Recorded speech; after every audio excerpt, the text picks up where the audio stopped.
Yes,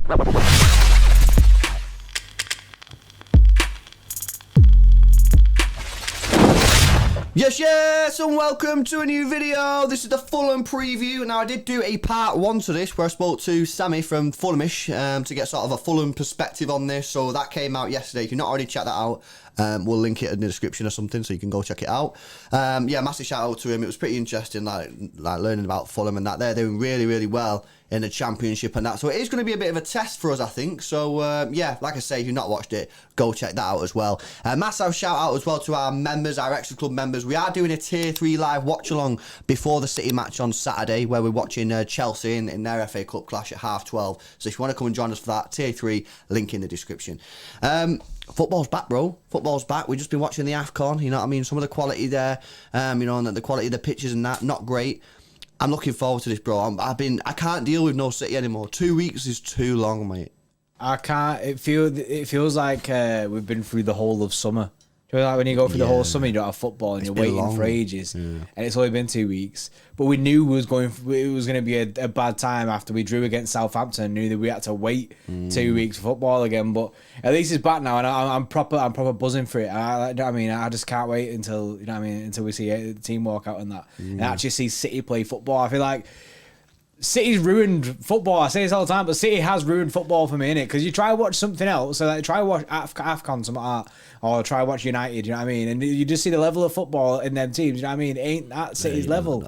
And, you know what I mean? So, it's ruined football, but I'm buzzing that it's back. Obviously, it's against Fulham, who are an attacking team. I think they've scored more goals than City this season. You know what's interesting, though, bro? I actually quite like the fact that we've got an FA Cup game right now, because, as you say, we drew our last match against Southampton. Our next 2 Premier League games are Brentford and Norwich. We need to win them. Get 6 points there, because after that we go for a little bit of a trickier period in terms of our Premier League fixtures.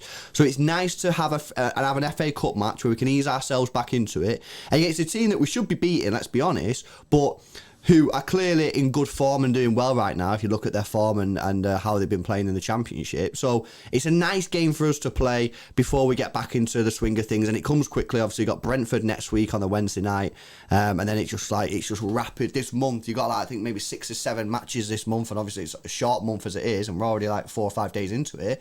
So yeah, I think it's going to be an interesting game. I'm looking forward to it, and I think it's a good game to get us back into the swing of things. And on that point, I know a lot of people have been asking, should McAtee play this game? Should Cole Palmer play this game? In an ideal world, guys, yeah. But for me, we've just had 2 weeks off, right? The European lads haven't played any football, you know what I mean? So it's not like they've been on a proper international break. We need to get them back in the match rhythm, you know what I mean? You can't not be playing them or just playing them for 60 minutes. I think that the main players here, Bray, I think they need to play. If you want to bring a McAtee on or a Cole Palmer over the last 5 minutes, all right, allow it. But I think for this match, I think we've got to go ham, because we need the players back at that match fitness. We can't be going into Brentford at sort of 60% fit or 80% match fit. We need to be going in flying, because they'll be up for it, and so will Norwich, you know what I mean? Norwich are coming into form now as well, so you know, I just think, I know in an ideal world, yes, it would have been nice to get some academy players in there. In my opinion, I think we just go full strength on this one and just get this game won and get these players back in the swing of things. Yeah, well, I know there'll be a few people, in the comment section and that. I think there'll be quite a few people who will, they won't agree with that. They'll be like, no, it's a perfect game to get these guys game time and that, but I don't think now is the right time. This game, I don't think is about game time for our academy players. I think it's more about getting our team back into the swing of things. You know what I mean? Because, like you say, we don't want to be dropping points at all anymore. Do you know what I mean? And we have these, do you know what I mean, Brentford and Norwich, which are by no means a walkover. Do you know what I mean? The Premier League is the Premier League. But then after that, we do go through a more difficult period. I think, like you say, it's not the time to be playing these academy players and just do you know what I mean, trying them out and stuff. I think we go full strength, with all the core players back into a team. I think, do you know what I mean, he might switch it up a bit. He might, but I just think my prediction is that he's going to go, it's Pep in it. He's going to go full ham.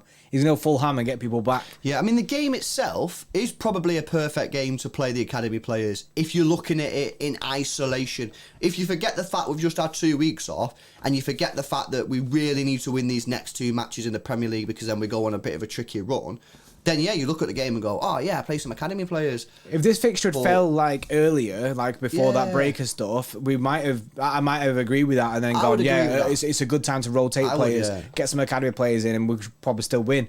But because of this break that we've just had, I feel like, you know what I mean, we need to get them back fit. Yeah, no, absolutely, completely agree. Get the team back in there, get them in the match rhythm, and then get them ready for Brentford on Wednesday, which is a huge game, guys. We've got to get back on the wins now. Got to get the wins against Brentford and Norwich before we go into that trickier period, mate. So, yeah, I'm just mad. The one question here that I was going to throw at you, bro. Mahrez obviously played for Algeria in the African Cup of Nations, and then unfortunately for him and for our Algeria viewers, they had a terrible time, man. They were knocked out in the group stages. He came back a little bit early, didn't play in that game against Southampton, obviously because he'd only just come back. I think we play Mahrez in this match, guys, because in my opinion, he's still watching the AFCON. You know what I mean, he'll probably still be watching it or like seeing stuff on Twitter about it and that, and it's probably in his head. We just need to get him back in that team and just let him forget about it. And let's be honest, against Fulham, he should be able to do quite well, you know what I mean? So I know they do actually have quite a good left back at Fulham, but you know, still, I would be playing Mahrez in there. I wouldn't be dragging it out. That guy's mind frame right now is probably not the best, you know what I mean? He's probably gutted about Algeria. He's not played for City for 2 or 3 weeks, probably more.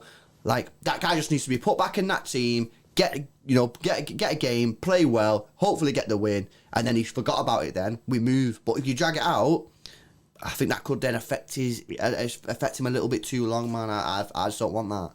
I think it's the perfect game for him to come back into it. I think, like you say, it's not like we're rotating players by putting him in. Do you know what I mean? Like that, it's not like we're playing an academy player, but Riyad Mahrez is really important. He's been really important since the season. I think he's still our leading goal scorer. He's absolutely smashing it this year for City. So and he's very important. So to get, when we were speaking about getting these players back in, do you know what I mean, back up to the level, I think Riyad Mahrez is a player that we need to get back in and back to the level as soon as possible, like faster than anyone else because of how important he is in these games. I think he's going to be big in the Premier League, big in the Champions League, and obviously we do have Champions League fixtures coming up in this month. I think we need to basically, for me, it's getting our players ready for them big tests. And that, do you know what I mean? Because we do that, and then we'll be smashing it. So I think Riyad Mahrez plays this game. He might come off maybe for Raheem Sterling at some point. Do you know what I mean? He might not get a full 90 minutes, which is fine. I'm fine with that, but Riyad Mahrez for me starts this game. I know people might be like, oh, but Sterling has been smashing it kind of thing. Yeah, but Sterling ain't in that negative mindset, you know what I mean? Sterling's not got to overcome this demon, innit? The demon of the AFCON, innit? Do you know what I mean? He ain't got to overcome that, but get Mahrez in, let him forget about the AFCON. Because soon as he gets on that pitch, best believe he's not thinking about AFCON no more. He's thinking about City and that. He'll go forward, you know what I mean? Yeah. And not think backwards. Whereas the more time he just sits on the bench, the more time he's not playing football. Yeah. He's just playing football and get him scoring some goals. No, absolutely. Right, let's move on to the team lineup for this game, guys. We're going to go strong in this, so I'm telling you we're going to go strong. Now, there may be a case, you know what I mean, to mess around with the goalkeeper, but not for me, not for this one. Again, I'm going strong. Edison, you're going to go see a strong back four, unless we hear anything about injuries in the next hours. We're going to go Kyle Walker, Diaz, Laporte, and Cancelo, which, you know, I think that's probably going to be the back four starting. I mean, you might see Stones. I think Stones and Laporte are in a bit of a battle to see who gets that. Stones might be a shout, because he did actually play well with Laporte, didn't he? So, do you know what I mean? That might be a shout, but it's the blessing, innit, of the fact that it doesn't matter what centre back we put in, it's still super strong. Yeah, no, completely strong there. Obviously, guys, you're going to have Rodri in the middle. Yeah. You know, there's no debate in that. And then you do have a little bit of freedom as to what you do in the midfield there. We obviously need to see Foden, Bernardo and Kevin De Bruyne. So, you know, you can sort of decide who plays false nine out of them. It'll probably be Foden. Mahrez right wing, and then you kind of got a choice again. Who do you want to play left wing here? Do you want to play Grealish? Do you want to play Jesus? Do you want to play Sterling? So you do have options, you know what I mean? So, I don't know, who'd you go left wing, bro? I'd probably go Grealish. I know people might be like, oh, Grealish kind of thing. But I think it's just important getting him game time right now. And just I know he's getting a lot of hate from the fans and that. But I feel there was times at Southampton when he looked mint and he was like linking up quite well. Yeah, he did really good, actually. Yeah. He did really good. So I think getting back in, keep him going, do you know what I mean? And keep his, like, getting better in this City side and getting more used to it in that. So, You know what I mean? It is what it is. But I'm happy for anyone. You know what I mean? To be honest. Yeah. But I think it'll be Grealish. No. I'd go with that. I think that's a good team, a strong team. We should get the win on that. It's a full house, which is good to see. And I like to see that City have done that nice deal with the tickets, low prices. Oh yeah. It's good, isn't it? One player, bro. One player that I just thought about then. There's rumours about a new contract for him. Ilkay Gundogan, bro. He's not been in the team for quite a while, isn't it? Do you know what I mean? He's like, do you know what I mean? It's a bit weird situation. What are you saying on him? Would you put him in this game or? Nah. Sorry, good no, mate. Not because he's not good, just because like you can't fit him in the team. I'm sorry, I've got other players that just need to be in the team. So yeah, that's fair. Like, sorts me. It's just the way. That's the way Yeah, it is being the a way City. it is. You can be as good as you are, but I can't get you in there. Maybe come on at like 60, 70 minutes for Kev or something. I don't know.